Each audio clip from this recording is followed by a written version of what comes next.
Hello. In this video, I will tell you about the American presidents associated with unjust wars. James K. Polk and the bloody Thornton drama. In 1845, the United States, under the leadership of President James Knox Polk, who was 49 years old at the time, did not stop at simply managing what it already possessed. With the ambitious ideology of manifest destiny, Polk longed to swallow the rich lands of the Southwest. However, the only obstacle was Mexico and a vague border. While Mexico asserted its sovereignty up to the Nueces River, the United States unilaterally moved the boundary line all the way down to the Rio Grande, creating a disputed grey zone that was 150 miles wide. This was the chessboard that Polk had arranged beforehand to force the opponent to fire the first shot. So, at this time, how did the United States legitimize the invasion of a neighboring country without being labeled as the aggressor? The answer is that the United States would carry out a perfect setup. Polk secretly ordered General Zachary Taylor to lead troops deep into the disputed territory, building a fort right next to the Mexican city of Matamoros to provoke them. Then, on April 24, 1846, Captain Seth Thornton and 70 cavalrymen, acting as bait, marched straight into a trap set at the Rancho de Carachitos farm. Just as predicted, 1,600 Mexican troops surrounded and destroyed this unit, leaving 11 American soldiers dead on the battlefield. And Polk had exactly what he needed. He immediately appeared before Congress with a declaration that has become a classic in the art of demagoguery. American blood has been shed on American soil. With this powerful assertion, it was enough to incite national pride and erase all resistance from the political circles. On May 13, 1846, the war officially began. The war lasted for 2 years, taking the lives of tens of thousands of people and forcing Mexico to sign the Treaty of Guadalupe Hidalgo, ceding 55% of its territory to the United States, including present-day California and Arizona. In reality, James K. Polk had finished drafting the declaration of war before he even received news of the Thornton incident. The point X on the map that Polk called American soil was actually deep within the territory where Mexico was exercising its sovereignty, and it was the unit of Thornton that was the intruder. This truth was so blatant that a young congressman at the time, Abraham Lincoln, publicly challenged Polk to point out the exact spot where the blood had been shed. But the president chose to remain silent. Ultimately, the United States House of Representatives only passed a resolution condemning Polk for starting the war unnecessarily and unconstitutionally. The land seized years ago is now 7 major American states, while the location of the Thornton ambush is now just a cold historical marker in the state of Texas. Harry Truman and the Korean War. The story begins in the early hours of June 25, 1950. At this time, along the 38th parallel, the North Korean army surged across the border to attack South Korea with lightning speed. At that moment, President Harry S. Truman was enjoying a vacation in his hometown in Missouri. With North Korea launching an all-out attack on South Korea, this was not only a military red alert, but also a high-stakes political puzzle for the head of the White House. Truman immediately returned to Washington with a determination that the United States would intervene militarily at all costs. However, instead of following the proper procedure where every military plan must receive the approval of Congress, Truman decided to deploy troops into battle without following the regulations of the Constitution. To avoid being accused of violating the Constitution, he used a cunning linguistic trick by calling this conflict a police action under the name of the United Nations instead of a war. When questioned by journalists, Truman casually admitted to this evasion, despite the fact that Senator Robert Taft had publicly accused him of usurping war powers.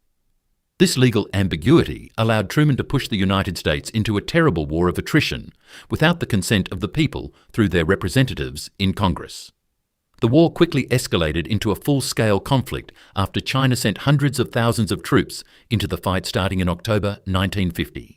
And more than 5,700,000 American military personnel were thrown into this furnace. The consequences of the decision made by Truman caused 36,516 American soldiers to lose their lives in a foreign land, along with millions of civilians from both Koreas who fell in extreme agony. But the most terrifying legacy that Truman left behind was not just human lives, but a precedent of unlimited power. Constitutional law scholars call this the greatest turning point in the history of war powers. Since then, the Truman precedent has become a perfect shield for future presidents such as Johnson, Bush, or Clinton, to arbitrarily launch military campaigns in Vietnam, Iraq, or Bosnia without concern for Congress. Ultimately, after 3 bloody years, the Armistice Agreement in 1953 under President Eisenhower simply returned the 38th parallel to its original status. The Korean Peninsula remains divided to this very day, like a scar that no diplomatic medicine can heal. Lyndon B. Johnson and the Gulf of Tonkin incident. The story begins in August 1964. At this time, the United States was reeling from the internal political undercurrents. President Lyndon B. Johnson, who was 55 years old at the time, was entering a high-pressure election season. He had to face voices of military escalation from the generals, while also not wanting to be labelled as soft on communism by his opponents. Meanwhile, off the coast of the Gulf of Tonkin, the destroyer United States ship Maddox was quietly patrolling to collect intelligence near the coast of North Vietnam. This was an action that was already highly provocative. On August 2nd, the United States ship Maddox was actually attacked by North Vietnamese torpedo boats. However, that was not yet a strong enough excuse for Johnson to legitimately send troops into Southeast Asia.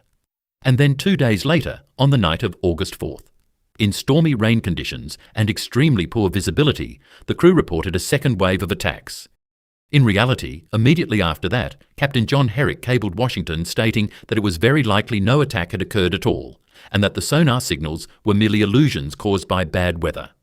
However, Johnson and Secretary of Defense McNamara chose to ignore this warning. They presented to Congress ironclad evidence that had been completely distorted regarding an attack by North Vietnamese torpedo boats to legitimize the bombing. As a result, just 3 days later, on August 7, 1964, the Gulf of Tonkin resolution was passed with an almost absolute majority. This meant that Congress had handed Johnson a blank check to have full authority to mobilize the military without going through an official declaration of war. And then, from the initial 23,000 advisors, the number of American troops in Vietnam skyrocketed to a staggering level of 536,000 combat soldiers, marking the official entry of the United States into the war in Vietnam. Later in 1995, in a historic meeting, General Vo Nguyen Giap directly confirmed to McNamara that absolutely nothing happened on the night of August 4th. By 2005, the National Security Agency officially declassified nearly 200 secret documents, confirming the truth that the second wave of attacks never existed. The internal document titled Spartans in Darkness admitted that the intelligence community intentionally distorted the data to serve the official narrative of the administration. Ultimately, the Gulf of Tonkin resolution was repealed in 1971 amid public outrage. The war ended on April 30, 1975, with a complete defeat for the United States, marking the first time in history that a leading global superpower had to lose in an official war. George W. Bush and the invasion of Iraq.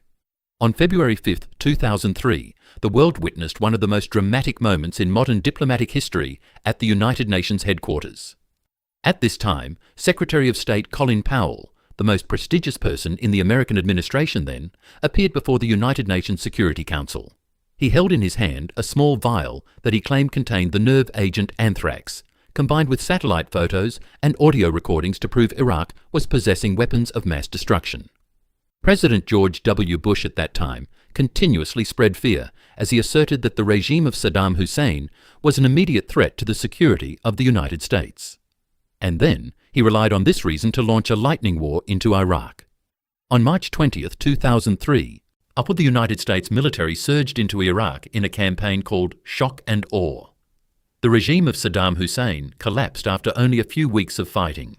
Immediately, hundreds of American experts began searching every corner of Iraq to find weapons of mass destruction. The result was ridiculous, as they did not find anything related to nuclear or chemical weapons.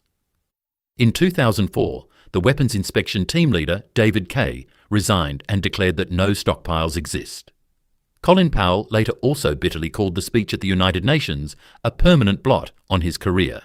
Even Bush had to admit that the intelligence at that time was completely wrong. Afterward, the United States continued to be present and intervene militarily in Iraq. The war lasted nearly 9 years until December 2011 and took the lives of 4,500 American soldiers. But the more terrifying numbers lay on the Iraqi side. More than 185,000 civilians died, and 2 million people had to leave their homeland. The war cost about $2 trillion, and it was from the ashes of this instability that the notorious terrorist organization IS or ISIS was born. Later, Deputy Secretary of Defense Paul Wolfowitz had to admit that weapons of mass destruction were actually just the only reason that everyone could agree on to legitimize the invasion, rather than the true goal of the war. The war officially ended in December 2011, but only 3 years later, President Obama had to deploy troops back to fight the rise of ISIS. Up until the year 2026, Iraq has still not been able to find true political stability. Donald Trump and the assassination of General Soleimani. Everything began in the early hours of January 3rd, 2020. At this time, a convoy was quietly leaving Baghdad International Airport in Iraq. In the vehicle was Major General Qasem Soleimani, 62 years old, the powerful commander of the Quds Force of the Iranian Revolutionary Guard, a man admired as a hero in his home country. At that time, Soleimani did not come to Baghdad to lead an attack, but rather at the official invitation of the Prime Minister of Iraq. He was carrying a diplomatic response to be sent to Saudi Arabia through the Iraqi intermediary channel to de-escalate tensions in the Gulf. However, as the convoy just left the airport, an American MQ-9 Reaper drone opened fire on the vehicles carrying Soleimani. After this sudden attack, Soleimani and 9 other people, including the deputy commander of the Iraqi militias, died on the spot. President Donald Trump then immediately spoke out to declare that the assassination was intended to prevent an imminent attack targeting 4 American embassies. However, later investigations proved that the truth was not like that at all. Secretary of Defense Mark Esper later also admitted that he did not see any specific evidence of an upcoming attack targeting the embassies. The Iranian side also had tough responses immediately afterward. Just a few days later, Iran launched dozens of ballistic missiles at American military bases in Iraq. As a result, 110 American soldiers suffered traumatic brain injuries. Even worse was that in a state of highest alert, the Iranian military accidentally shot down Ukraine flight PS-752, killing all 176 innocent passengers and crew members. Clearly, a unilateral decision by Donald Trump almost pushed humanity to the brink of World War III. The Trump administration then only sent a mere 2-page report to Congress, citing the Act of 2002. This was a document originally drafted for the invasion of Iraq nearly 2 decades ago to justify the killing of a high-level Iranian general. United Nations Special Rapporteur Agnes Kalamar bluntly concluded that this incident was illegal and arbitrary, seriously violating the United Nations Charter and the sovereignty of Iraq. Until today, while the old incident has not cooled down, President Donald Trump himself has sparked another war with Iran. Trump claims that this action is to protect United States personnel and prevent direct security risks. The purpose of the war is to destroy ballistic missile capabilities, stop the nuclear weapons program, and neutralize the network of Iranian proxy armed groups in the Middle East. Although the war has only lasted more than 1 month, it has left extremely serious consequences, especially regarding the economy as crude oil prices rose sharply, leading to scarcity as well as economic collapse. The video ends here. If you like this video, please subscribe to the channel to see similar videos, and do not hesitate to leave suggestions for ideas you want to see in the comments section.